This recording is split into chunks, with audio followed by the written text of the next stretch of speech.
அன்பு சகோதரர்களே, நாம் தொடர்ச்சியாக பார்த்து வரக்கூடிய துஆக்களினுடைய திக்ருகளினுடைய தொகுப்பில் இன்று நாம் பார்க்க இருக்கின்ற விடயம் என்னவென்றால், இன்றைய தினம் ஜும்ஆவுடைய நாளாக இருந்து கொண்டிருக்கின்றது. இந்த ஜும்ஆவுடைய நாளில் ஃபஜ்ருடைய தொழுகைக்கு பின்னால் அல்லாஹ்வினுடைய அழகிய 99 திருநாமங்களில் இந்த திருநாமங்களை ஓதி நாம் அல்லாஹ்விடத்திலே பிரார்த்தனை செய்தால் நிச்சயமாக அல்லாஹ் நம்முடைய பிரார்த்தனைகளை ஏற்றுக்கொள்வான். அதே போன்று அல்லாஹ்வினுடைய உதவி கிடைப்பதற்கு மிக சிறந்த 2 திருநாமங்கள். இதனை கொண்டு நாம் அல்லாஹ்விடத்திலே உதவி தேடுவோம், அல்லாஹ்வினுடைய உதவியும் கிடைக்கும். அப்படிப்பட்ட மிகச்சிறந்த 2 திருநாமங்களைத்தான் நாம் இன்றைய வீடியோவில் பார்க்க இருக்கின்றோம். அன்பார்ந்தவர்களே, அதிகமானோர் நம்முடைய சேனலை சப்ஸ்கிரைப் செய்யாமல் பார்த்து கொண்டிருக்கின்றீர்கள். நீங்கள் சப்ஸ்கிரைப் செய்து லைக் இடுவதன் மூலமாக நமது சேனலில் உள்ள வீடியோக்கள் இன்னும் பல சகோதரர்களுக்கு கொண்டு போய் சேர்க்கப்படும். அவர்கள் அதனை பார்த்து பயனடைந்தால் அதற்குரிய கூலியை அல்லாஹ் உங்களுக்கும் வழங்குவான். அன்பார்ந்தவர்களே, இன்றைய தினம் ஜும்ஆவுடைய நாளாக இருந்து கொண்டிருக்கின்றது. இந்த ஜும்ஆவுடைய நாளில் ஏராளமான சிறப்புகள் கூறப்படுகின்றது. இந்த ஜும்ஆவுடைய நாளில் தான் இந்த உலகம் படைக்கப்பட்டது. அதே போன்று இந்த உலகம் அழியப் போவதும் இந்த ஜும்ஆவுடைய நாளில் என்று கூறினார்கள் கண்மணி நாயகம் ஸல்லல்லாஹு அலைஹி வஸல்லம் அவர்கள். அதே போன்று அல்லாஹ்வின் தூதர் ஸல்லல்லாஹு அலைஹி வஸல்லம் அவர்கள் கூறினார்கள், எல்லா உயிரினங்களும் இந்த ஜும்ஆவுடைய நாள் இந்த வெள்ளிக்கிழமையை கண்டு அஞ்சுகின்றது, பயப்படுகின்றது. ஆனால் மனிதனை தவிர என்று கூறினார்கள் ஸல்லல்லாஹு அலைஹி வஸல்லம் அவர்கள். ஏனென்றால் ஒவ்வொரு உயிரினமும் இந்த உலகத்தை எண்ணி அஞ்சுகின்றது, இந்த உலகம் அழியப் போகிறதை எண்ணி அஞ்சுகிறது. ஆனால் இந்த மனிதன் தான் செய்யக்கூடிய வேலைகளை அப்படியே செய்து கொண்டு அல்லாஹுக்கு மாற்றமாக நடந்து கொண்டிருக்கின்றான். இதன் காரணமாகவே ரசூலுல்லாஹி ஸல்லல்லாஹு அலைஹி வஸல்லம் அவர்கள் இவ்வாறு கூறினார்கள். அன்பார்ந்தவர்களே, நம்முடைய துஆக்கள் ஏற்றுக்கொள்ளப்பட வேண்டுமா? நம்முடைய தேவைகள் பூர்த்தி செய்யப்பட வேண்டுமா? அல்லாஹ் சில நிபந்தனைகளை வைத்திருக்கின்றான். அல்லாஹும் அவனுடைய தூதரும் என்னென்ன விடயங்களை எங்களுடைய வாழ்க்கையில் எடுத்து நடக்குமாறு கூறினானோ அந்த விடயங்களை நாம் நம்முடைய வாழ்க்கையில் எடுத்து நடக்க வேண்டும். அல்லாஹும் அவனுடைய தூதரும் எந்த விடயங்களை விட்டும் பாதுகாத்து, அதாவது தவிர்ந்திருக்குமாறு கூறினானோ அந்த விடயங்களிலிருந்து நாம் முற்றுமுழுதாக தவிர்ந்திருக்க வேண்டும். அன்பார்ந்தவர்களே, இவ்வாறு நாம் பேணுதலாக இருந்து அல்லாஹ்விடத்திலே நமது கஷ்டங்களை அல்லாஹ்விடத்திலே கூறினால் நிச்சயமாக அல்லாஹ் அதற்குரிய தீர்வை தருவான். நம்முடைய தேவைகளை நாம் அல்லாஹ்விடத்திலே கூறினால் நிச்சயமாக நம்முடைய தேவைகளை அவன் பூர்த்தி செய்து வைப்பான்.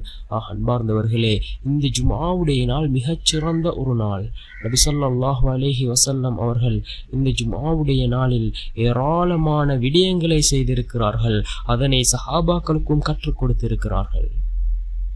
நபி ஸல்லல்லாஹு அலைஹி வஸல்லம் அவர்கள் இந்த ஜும்ஆவுடைய நாளில் அந்த அலிஃப் லாம் மீம் அந்த சஜிதா சூராவை, அதாவது ஃபஜ்ருடைய தொழுகைக்கு பின்னால் ஓதக்கூடியவர்களாக இருந்தார்கள். அந்த ஃபஜ்ருடைய தொழுகையில் ஓதக்கூடியவர்களாக இருந்தார்கள். இரண்டாவது, அதாவது இன்னும் சில சூறாக்களையும் நபி ஸல்லல்லாஹு அலைஹி வஸல்லம் அவர்கள் இந்த ஜும்ஆவுடைய நாளில் ஓதியிருக்கிறார்கள். சூரத்துல் கஹஃப் இது போன்ற சூறாக்களை நபி ஸல்லல்லாஹு அலைஹி வஸல்லம் அவர்கள் இந்த ஜும்ஆவுடைய நாளில் ஓதியிருக்கிறார்கள். அதனை சஹாபாக்களுக்கும் கற்றுக் கொடுத்திருக்கிறார்கள். அன்பார்ந்தவர்களே, யார் ஜும்ஆவுடைய நாளில் சூரத்துல் கஹஃபை ஓதுகிறாரோ 2 ஜும்ஆக்களுக்கு அது இடைப்பட்ட நாட்களில் அது ஒளியாக இருக்கும் என்று கூறினார்கள் கண்மணி நாயகம் ஸல்லல்லாஹு அலைஹி வஸல்லம் அவர்கள். அன்பார்ந்தவர்களே, நாம் நம்முடைய வாழ்க்கையில் நபி ஸல்லல்லாஹு அலைஹி வஸல்லம் அவர்கள் எந்த விடயங்களை எடுத்து நடக்குமாறு கூறினார்களோ அந்த விடயங்களை நாம் நம்முடைய வாழ்க்கையில் எடுத்து நடப்போம்.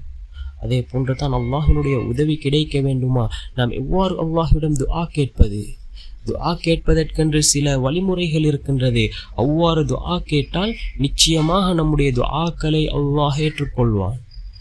எவ்வாறு துஆ கேட்க வேண்டும்? முதலாவதாக அல்லாஹ்வை கொண்டு ஆரம்பிக்க வேண்டும். அல்லாஹ்வை புகழ்ந்து நாம் அந்த துஆவை ஆரம்பிக்க வேண்டும். அதனால் தான் நாம் அல்ஹம்துலில்லாஹி ரப்பில் ஆலமீன் என்று துஆக்களை ஆரம்பிக்கின்றோம். முதலாவதாக அல்லாஹ்வை புகழ வேண்டும். இரண்டாவதாக கூறினார்கள் ஸல்லல்லாஹு அலைஹி வஸல்லம் அவர்கள் மீது ஸலவாத் கூற வேண்டும். இரண்டாவதாக நபி ஸல்லல்லாஹு அலைஹி வஸல்லம் அவர்கள் மீது ஸலவாத் கூற வேண்டும். அதன் பின்னால் தான் நாம் நம்முடைய தேவைகளை நாம் அல்லாஹ்விடத்திலே கேட்க வேண்டும். இவ்வாறு கேட்டால் நிச்சயமாக நம்முடைய துஆக்கள் அல்லாஹ்விடத்திலே ஏற்றுக்கொள்ளப்படும். அன்பார்ந்தவர்களே, இப்படிப்பட்ட துஆக்களை நாம் நம்முடைய தேவைகளை கேட்கின்ற பொழுது இந்த வழிமுறைகளில் கேட்போம். நிச்சயமாக நம்முடைய துஆக்களை அல்லாஹ் ஏற்றுக்கொள்வான். அதே போன்று அல்லாஹ் ஜல்ல சுப்ஹானஹு வ தஆலாவுக்கு அழகிய திருநாமங்கள் இருக்கின்றது, 99 திருநாமங்கள். அதிலே ஏற்கனவே நாம் சில திருநாமங்களை சில வீடியோக்களில் பார்த்திருக்கின்றோம். அதே போன்று இன்றும் 2 மிக முக்கியமான திருநாமங்களை பார்க்க இருக்கின்றோம். இதனை ஓதி நாம் அல்லாஹ்விடத்திலே கேட்டால் நிச்சயமாக அல்லாஹ்வினுடைய உதவி நம்மை வந்தடையும். அதில் ஒரு திருநாமம் தான் மிகவும் சிறந்த ஒரு திருநாமம், அல் கரீம் யா அல்லாஹ். அல் கரீம் யா அல்லாஹ், பெரும் தயாளனே யா அல்லாஹ் என்று பொருள்படக்கூடிய இந்த அல் கரீம், பெரும் தயாளன் என்று பொருள்படக்கூடிய இந்த திருநாமத்தை அதிகமாக ஓதி அல்லாஹ்விடம் கேட்போம். யா அல்லாஹ், நீ கொடுக்கக்கூடியவன், தயாளன் யா அல்லாஹ். யா அல்லாஹ், எனக்கு இந்த பிரச்சனைகள் இருக்குது யா அல்லாஹ், இதனை தீர்த்துவை யா அல்லாஹ். இந்த தேவைகள் இருக்கின்றது யா அல்லாஹ், இதனை பூர்த்தி செய்து தந்திடு யா அல்லாஹ் என்று அல்லாஹ்விடத்திலே கேட்போம். நம்மை படைத்த ரப்பிடம் நாம் கேட்பதற்கு தயங்குகின்றோம். ஆனால் வேறு யாரிடமோ சென்று நாம் உதவிகளை கேட்கின்றோம். நம்மை படைத்த ரப்பிடம் நாம் கேட்போம், நிச்சயமாக அவன் உதவி செய்வான். அதே போன்றுதான் அடுத்த திக்ர், அல்லாஹ்வினுடைய 99 திருநாமங்களில் அடுத்த திருநாமம் தான் மிக சிறந்த ஒரு திருநாமம். என்னவென்றால் அல் அஃபு. அல் அஃபு யா அல்லாஹ், மிகவும் மன்னிப்பளிப்பவன் யா அல்லாஹ். மன்னிப்பளிப்பவன், அஃபு என்று பொருள்படக்கூடிய, மன்னிப்பளிப்பவன் என்று பொருள்படக்கூடிய மிக சிறந்த திருநாமம். யா அல்லாஹ், என்னுடைய பாவங்களை நீ மன்னித்திடு யா அல்லாஹ். யா அல்லாஹ், நீ மன்னிப்பளிப்பவன் யா அல்லாஹ். இத்தனை பாவங்களை செய்து பாவியாக இருக்கிறேன் யா அல்லாஹ், என்னுடைய பாவங்களை மன்னித்திடு யா அல்லாஹ் என்று அல்லாஹ்விடம் கேட்போம். நிச்சயமாக நாம் ஒவ்வொரு நாளும் பாவ மன்னிப்பு கேட்கக்கூடியவர்களாக இருக்க வேண்டும். ஏனென்றால் முன்பின் பாவம் மன்னிக்கப்பட்ட அந்த நபி ஒவ்வொரு நாளும் 70 முதல் 100 தடவைகள் பாவ மன்னிப்பு தேடுபவர்களாக இருந்தார்கள்.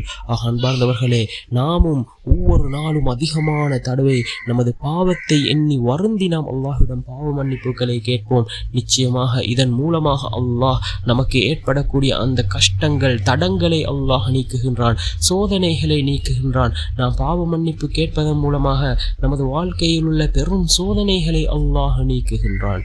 அன்பார்ந்தவர்களே, இப்படிப்பட்ட துஆக்களையும் திக்ருகளையும் நாம் நம்முடைய வாழ்க்கையில் வளமையாக்கிக் கொள்வோம். வல்ல நாயன் நம் அனைவரின் பாவங்களையும் மன்னித்து உயர்ந்த ஜன்னத்துல் ஃபிர்தௌஸ் என்ற சுவனத்தில் நம் அனைவரையும் ஒன்று சேர்ப்பானாக. ஆமீன். வ ஆகிரு தஅவானா அனில் ஹம்துலில்லாஹி ரப்பில் ஆலமீன்.